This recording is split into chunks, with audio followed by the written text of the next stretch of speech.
20 वर्ष उलटून गेली, पण ज्यांच्या नावाचं गारुड मनामनामध्ये गरुड भरारी घेतंय त्यांचं नाव होतं दिघे साहेब.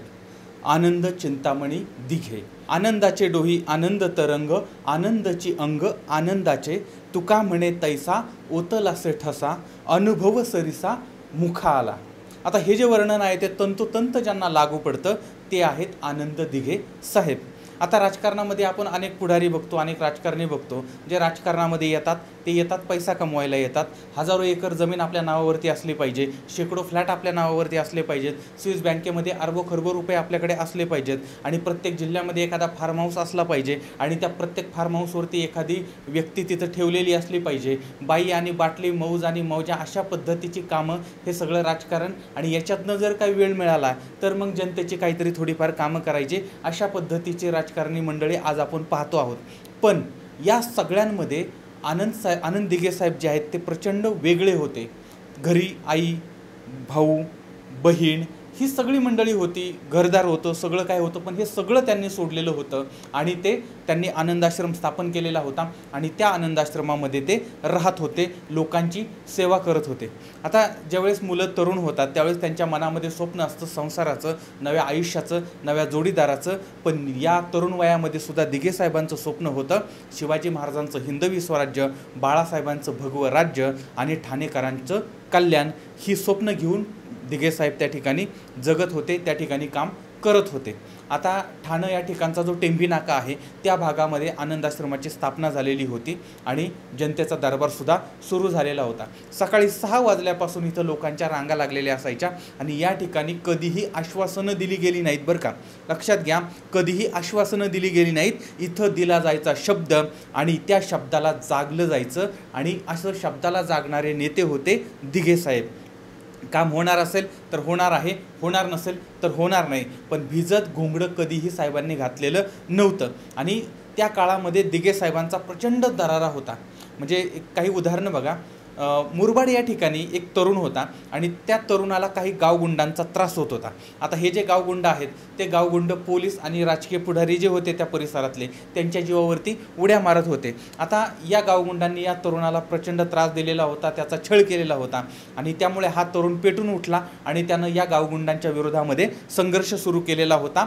आणि यावेळेस मात्र मग या गावगुंडांनी पोलिसांच्या आणि राजकीय पुढाऱ्यांच्या मदतीनं या तरुणावरती खोटे गुन्हे दाखल केले आणि याच्यामध्ये त्या तरुणाला अडकवलेला होता.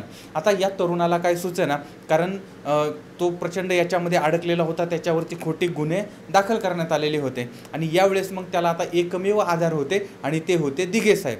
कारण जो माणूस स्वतःचा नगरसेवक जर चुकला तर त्याच्यासुद्धा कानाखाली काढायला कमी करत नाही. जो माणूस आपल्या लोकांनी भ्रष्टाचार केला असेल ना तर तो सुद्धा बाहेर काढायला कमी करत नाही. जो माणूस कोणाकडूनही एक पैसासुद्धा घेत नाही आणि जो माणूस प्रचंड निष्कलंक आहे आणि तोच माणूस आपल्याला वाचू शकतो. आणि नंतर हा जो तरुण आहे तो दिघे साहेबांकडे गेला आणि त्यानं साहेबांना हे सगळं सांगितलं की ही मंडळी कशा पद्धतीनं त्याला त्रास देत आहेत आणि कशा पद्धतीनं त्याला अडकवण्याचा प्रयत्न केलेला आहे. आता ज्यावेळेस त्या तरुणानं दिघे साहेबांना हे सांगितलं, साहेबांनी ते सगळं ऐकलं आणि साहेबांनी माहिती काढली अगोदर की हा खरं बोलतोय का. आणि नंतर मग साहेबांना लक्षात आलं की खात्री पटली, हा खरं बोलतो आहे, सत्य बोलतो आहे आणि याच्यावरती अन्याय झालेला आहे. हे ज्यावेळेस साहेबांना कळलं त्यावेळेस मात्र मग साहेब आणि तो तरुण हे पोलीस स्टेशनमध्ये गेलेले आहेत. आणि पहिल्यांदा तरुण आत जातो, त्याच्यानंतर पाठीमागून साहेब जातात. ज्यावेळेस साहेब आत जातात त्यावेळेस मात्र बाकीचे सगळे पोलीस त्या ठिकाणी उठून उभे राहतात आणि साहेब आत जातात, तिथं थांबतात आणि तो जो तरुण आहे त्या तरुणाच्या खांद्यावरती ते हात ठेवतात आणि तिथं उभं राहून फक्त एवढंच सांगतात की याच्यावरती अन्याय होता कामा नये आणि त्यानंतर साहेब निघून जातात.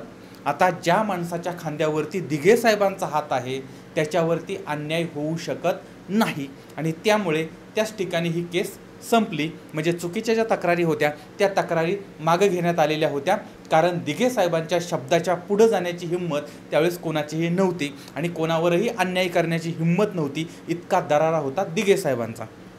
एकदा मुंब्रा या ठिकाणी पॉलिटेक्निकल कॉलेज जे आहे त्या कॉलेजला जाण्यासाठी 4 पदरी रस्त्याचं बांधकाम चाललेलं होतं आणि अधिकारी वगैरे रात्रंदिवस या ठिकाणी काम करत होते, पण काही मंडळी याला विरोध करत होती आणि अनधिकृत अतिक्रमण जे आहे ते हटवू देत नव्हती. आता यावेळेस काही अधिकाऱ्यांवर सुद्धा हल्ले झालेले होते आणि त्यामुळे हे अधिकारी मंडळी वगैरे पण वैतागली होती. आता काय करावं त्यांना सुचत नव्हतं आणि काम तर काही वेळेवरती होत नव्हतं. आता यावेळेस हे अधिकारी जे आहेत ते आनंद आश्रमात आलेले आहेत, आनंद मठावरती आलेले आहेत आणि त्यांनी दिघे साहेबांना त्यांची जी काय अडचण आहे ती अडचण सांगितली. आता ते ऐकल्यानंतर साहेब फक्त एकदा त्या ठिकाणी ज्या ठिकाणी हे काम चाललं होतं त्या ठिकाणी साहेबांनी फक्त एक फेरी मारली आणि नंतर त्या कामाला विरोध करण्याची हिंमत कोणाचीही झाली नाही आणि हा जो रस्ता आहे तो रस्ता ठरलेल्या वेळेमध्ये पूर्ण झाला होता. अशा पद्धतीचं काम होतं दिघे साहेबांचं. आता जे सर्वसामान्य लोक आहेत किंवा जे गोरगरीब लोक आहेत त्यांच्यासाठी दिघे साहेब हे परमेश्वर होते, देव होते आणि जे भ्रष्टाचारी आहेत, चुकीचं वागणारे आहेत, 2 नंबरची कामं करणारे आहेत त्यांच्यासाठी दिघे साहेब एक कर्दनकाळ होते. आता त्यावेळेस महाराष्ट्रामध्ये 2 वाघ होते. एक वाघ होते मातोश्रीवरती आणि दुसरे होते आनंद आश्रमामध्ये. तर दिघे साहेब हे एका अत्यंत सामान्य परिवारामधून पुढे आले होते. बालपणापासून शिवसेना प्रमुख बाळासाहेब ठाकरे यांची भाषणं त्यांनी ऐकलेली होती आणि ते ऐकत ऐकत म्हणजे मोठ्या साहेबांची भाषणे ऐकत ऐकत दिघे साहेब मोठं झालेले होते आणि प्रेरणेचं हे जे बाळकडू आहे ते अगदी त्यांच्या रोमारोमामध्ये रक्तामध्ये भिनलेलं होतं आणि अगदी कोवळ्या वयामध्येच त्यांनी शिवसेनेमध्ये प्रवेश केलेला होता. शिवसेनेचे कार्यकर्ते म्हणून त्यांनी कामाला सुरुवात केलेली होती आणि ते इतके प्रामाणिकपणे तळमळीने काम करत होते, लोकांची मदत करत होते. त्यामुळे कोणतंही पद नसतानासुद्धा यांच्याकडे लोक यायचे आणि अडचणी सांगायचे आणि हे स्वतः त्या ठिकाणी जायचे आणि त्या प्रत्येकाची अडचण हे सोडवत होते आणि त्यामुळे प्रत्येक जणाला दिघे साहेब हे आपले वाटायचे. कारण तरुण दिघे साहेब आपले वाटायचे. नंतर मग अक्षरशः संपूर्ण मनावरती, संपूर्ण त्या ठाणे जिल्ह्याच्या मनावरती दिघे साहेबांचं गारुड होतं. तर अशा पद्धतीनं सगळ्यांना मदत करणं हा जो स्वभाव होता त्यांचा आणि स्वतःला त्यांनी यासाठी वाहून घेतलेलं होतं. त्यांनी स्वतःच्या जीवनाचा विचार केलेला नव्हता, स्वतःच्या करिअरचा विचार केलेला नव्हता किंवा स्वतःचं घर दार संसार मुलं बायको याचा कोणताही विचार केलेला नव्हता. उलट लग्न न करण्याचा निर्णय घेतला आणि ही लोकांची सेवा हे करत होते. आता हळूहळू दिघे साहेबांचं नाव हे प्रचंड लोकप्रिय झालेलं होतं आणि मातोश्रींच्या कानापर्यंत सुद्धा हे पोहोचलेलं होतं. बाळासाहेबांना सुद्धा आनंद दिघे यांचं कर्तृत्व जे आहे ते कर्तृत्व समजलेलं होतं, त्यांच्यापर्यंत हे काम सगळं पोहोचलेलं होतं आणि म्हणून बाळासाहेबांनी दिघे साहेबांना ठाणे जिल्ह्याचं प्रमुख बनवलेलं होतं. आता एका बाजूला यांचं सामाजिक कार्य चाललेलं होतं, दुसऱ्या बाजूला राजकीय काम चाललेलं होतं. अशा पद्धतीची कार्य चालू होते आणि दिघे साहेबांचा शब्द असा होता की ते शब्दावरती लोक निवडून येत होती आणि दिघे साहेबांवरती प्रेम करत होती, त्यांना जीव लावत होती आणि जनतेचा यांच्यावरती असलेला विश्वास, जनतेचं असणारं प्रेम आणि प्रत्येक स्त्रीला असं वाटायचं की दिघे साहेब हे माझ्या भावाप्रमाणे आहेत आणि रक्षाबंधनाला साहेबांच्या म्हणजे दिघे साहेबांच्या हातावरती हजारो राख्या बांधल्या जात होत्या आणि प्रत्येक महिलेला दिघे साहेबांचा प्रचंड मोठा आधार होता. आता एकदा काही कार्यकर्त्यांनी बघितलं की दिघे साहेब प्रचंड कामाचा त्यांचा धडाका आहे, प्रचंड ठिकाणी फिरतात ते, पण अनेक वेळा ते चालत जातात कारण त्यांच्याकडे 4 व्हीलर नाही आहे किंवा त्यांच्याकडे गाडी नाही आहे. आणि मग कार्यकर्त्यांनी सगळ्यांनी वर्गणी जमा केली आणि दिघे साहेबांना एक गाडी, आरमाडा गाडी जी आहे ती भेट दिलेली होती. तिचा नंबर होता MH05G2013. ही गाडी साहेबांना भेट दिलेली होती आणि साहेबांच्या कामाला अजूनच गती मिळालेली होती. आता साहेब जे आहेत, दिघे साहेब जे आहे ते टेंबी नाका परिसर जो आहे त्या ठिकाणची जी शाखा आहे त्या शाखेमध्ये राहत होते आणि समाजासाठी 24 तास उपलब्ध होते आणि याच ठिकाणी त्यांनी पहिल्यांदा नवरात्र उत्सवाला प्रचंड मोठ्या प्रमाणात सुरुवात केली होती आणि लालकृष्ण अडवाणीसुद्धा या कार्यक्रमाला आलेले होते. पहिली दहीहंडीसुद्धा साहेबांनी या ठिकाणी चालू केलेली होती आणि याच काळामध्ये हाजी मलंग या ठिकाणी साहेबांनी आंदोलन केलेलं होतं आणि हे ठिकाण हे नवनाथांचं ठाणं आहे आणि त्या पद्धतीची वहिवाट यांनी चालू केली होती. आणि माघी समारंभ जो आहे त्यावेळेस किंवा माघी उत्सव जो आहे त्यावेळेस गडावरती जाण्याची सुरुवात पण यांनी केली होती आणि हाजी मलंगेऐवजी श्री मलंगड अशा पद्धतीचा शब्दसुद्धा यांनी रूढ केलेला होता. त्याचबरोबर ते शिवशाहीर बाबासाहेब पुरंदरे यांचं जे राजा शिवछत्रपती हे महानाट्य आहे त्या महानाट्याचे अनेक प्रयोग ठाणे जिल्ह्यामध्ये साहेबांनी घेतलेले होते। त्याचबरोबर ते ताटी उघडा ज्ञानेश्वरा या महानाट्याचे सुद्धा प्रयोग या ठिकाणी झालेले होते। साहेबांनी अनेक शाळांना मदत केलेली होती, अभ्यास आणि कला कौशल्य यांना प्रोत्साहन दिलेलं होतं, अनेक तरुणांना व्यवसायासाठी मार्गदर्शन केलेलं होतं आणि त्यांना मार्गदर्शन केलं होतं, मदत केली होती। आणि एवढंच नाही तर ठाणे पालिकेमध्ये सुद्धा काही तरुणांना त्यांनी नोकऱ्या लावलेल्या होत्या, त्यांना स्वतःच्या पायावर उभं राहण्यासाठी आधार दिला होता। याच काळामध्ये एक अत्यंत दुर्दैवी घटना घडलेली होती, पण याच्यामधून साहेब थोडक्यात बचावलेले होते। 1998 मध्ये दिघे साहेब आणि त्यांचे चालक जे आहे त्यांचं नाव होतं गिरीश शिलोत्री, हे मीरा रोडला एका पूजेसाठी गेले होते आणि ज्यावेळेस गाडी चाललेली होती त्यावेळेस जे चालक आहेत गिरीश यांना जाणवलं की आपला कोणीतरी पाठलाग करतंय आणि बराच वेळ, कारण ड्रायव्हरची नजर अशी असते की पाठीमागून कोण येतं, इकडून कोण काय, हे सगळं त्यांना कळत असतं आणि त्यामुळे त्यांना ते जाणवलं की कोणीतरी बराच वेळ झाला आपला पाठलाग करतंय आणि या गाड्या पाठीमागं आहेत, आता करायचं काय। आणि त्यावेळेस मग या ड्रायव्हर यांनी प्रचंड प्रसंगावधान राखलं आणि मीरा रोड पोलीस स्टेशन जे आहे त्यामध्ये आपली गाडी नेली आणि त्या ठिकाणी गाडी थांबवली आणि त्या ठिकाणी मग पाठलाग थांबला आणि दिघे साहेबांचा जीव वाचला।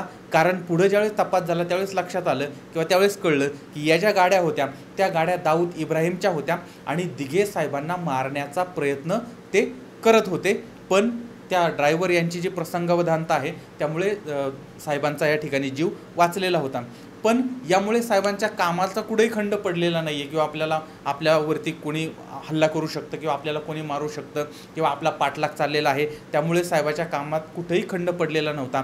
साहेबांचं काम हे अहोरात्र चालू होतं, दिवसरात्र चालू होतं आणि साधारण 1987ची एक घटना, म्हणजे 87च्या सुमारास अयोध्येमध्ये राम मंदिराचं जे आंदोलन आहे ते अगोदरच चालू झालेलं होतं आणि या आंदोलनासाठी ठाण्यामधून, म्हणजे याचं लोन जे आहे ते ठाण्यामध्ये पोहोचलेलं होतं आणि दिघे साहेबांनी मग लोकवर्गणी केली आणि त्या लोकवर्गणीतून त्यांनी चांदीच्या विटा त्या मंदिरासाठी देण्याचं ठरवलेलं होतं। चांदीची वीट द्यायची होती आणि कन्हैयाभाई रावल उर्फ कन्नूबाई हे जे सराफ होते त्यांच्याकडे याच्या 2 विटा बनवायला सांगितलं।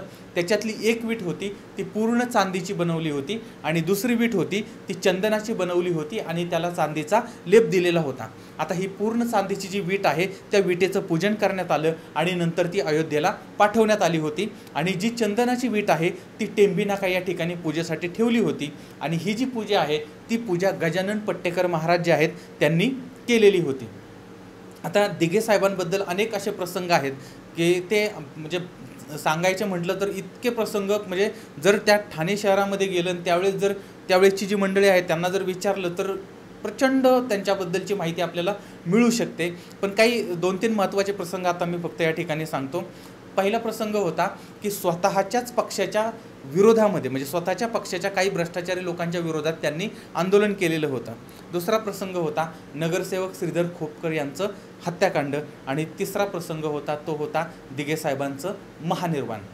आता ठाणे महापालिकेमध्ये शिवसेनेची सत्ता होती, दिघे साहेब जिल्हा प्रमुख होते आणि यावेळेस साहेबांना विचित्र अनुभव आलेला होता आणि या ठिकाणी मोठ्या प्रमाणात भ्रष्टाचार चालू आहे असं त्यांनी पाहिलं आणि नगरसेवक जे आहेत ते ठेके देण्यासाठी कमिशन खातात हेही त्यांच्या लक्षात आलं आणि ही नाराजी त्यांनी जाहीरपणे बोलून दाखवली होती आणि साहेबांनी हे आरोप पण केले होते आणि त्यामुळे शासनानं सचिव नंदलाल यांच्या अध्यक्षतेखाली एक चौकशी समिती नेमलेली होती आणि या समितीने वर्षभरानंतर एक अहवाल दिला होता आणि या ठिकाणी भ्रष्टाचार होतो आहे हे मान्य केलेलं होतं आणि आता या गोष्टीवरती कार्यवाही होणार होती, पण तसं झालं नाही कारण काही दिवसातच साहेबांचा अपघात झाला आणि त्याच्यातच हे जग ते सोडून गेले होते। साल आहे 1998। ठाणे महानगरपालिकेचे महापौर पदाची निवडणूक होती। आता एका बाजूला होती काँग्रेस आणि आगरी सेना आणि दुसऱ्या बाजूला होती शिवसेना आणि जनता पक्ष यांच्यामध्ये लढत झालेली होती।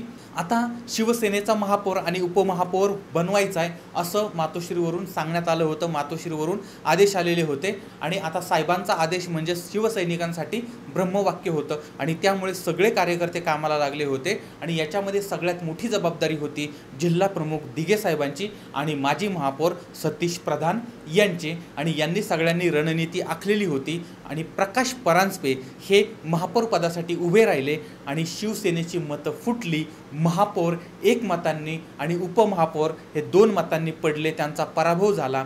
ठाण्यामध्ये आपलं बहुमत होतं, सत्ता आपल्यालाच मिळणार होती, पण 2 मतं फुटली आणि आपला पराभव झाला. त्यावेळेस मातोश्रीवरून आदेश सुटले आणि दिघे साहेबांसह शिवसैनिकांना बोलवण्यात आलं आणि यावेळेस शिवसेना प्रमुख बाळासाहेबांचा राग काय असतो याचा अनुभव कार्यकर्त्यांना आला आणि गद्दारींना माफी नाही ही भावना या ठिकाणी निर्माण झाली. आणि 22 मार्च 1998 मध्ये नगरसेवक श्रीधर खोपकर यांच्यावरती जीवघेणा हल्ला करण्यात आला होता, पण या हल्ल्यामध्ये ते बचावले होते. आणि त्यानंतर साधारण 1 महिन्यांनी लुईसवाडी या ठिकाणी भर दिवसा खोपकर यांच्यावरती तलवारीनं वार करण्यात आले आणि त्यांची हत्या करण्यात आली होती. आता ही हत्या शिवसैनिकांनी केली आहे अशा पद्धतीचा आरोप त्यावेळेस ठाण्याचे जे पोलीस आयुक्त होते रामदेव त्यागी यांनी केलेला होता आणि त्यांनी शिवसेनेच्या अनेक नगरसेवकांना आणि कार्यकर्त्यांना अटक केली होती. आता हा जो आरोप आहे याच आरोपाखाली दिघे साहेबांना सुद्धा अटक करण्यात आली होती. नंतर त्यांना तुरुंगामध्ये जावं लागलं आणि नंतर ते जामिनावरती बाहेर आलेले होते.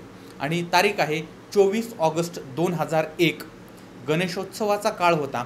दिघे साहेब जे आहेत ते कार्यकर्त्यांच्या गाठीभेटी घेत होते आणि यावेळेस त्यांच्या गाडीचा अपघात होतो आणि त्यांच्या डोक्याला आणि पायाला जखम होते. त्यांना सिंगानिया हॉस्पिटलमध्ये ठेवण्यात येतं. त्यांच्यावरती उपचार चालू होते. पायाचं ऑपरेशन झालेलं होतं. इकडं कार्यकर्त्यांना समजलं, पण त्यांना सांगण्यात आलं होतं, म्हणजे कार्यकर्त्यांना सांगण्यात आलेलं होतं की साहेब आता बरी आहेत, लवकरच बाहेर येतील. आणि 26 ऑगस्टला संध्याकाळी साहेबांची तब्येत अचानक खालावलेली होती.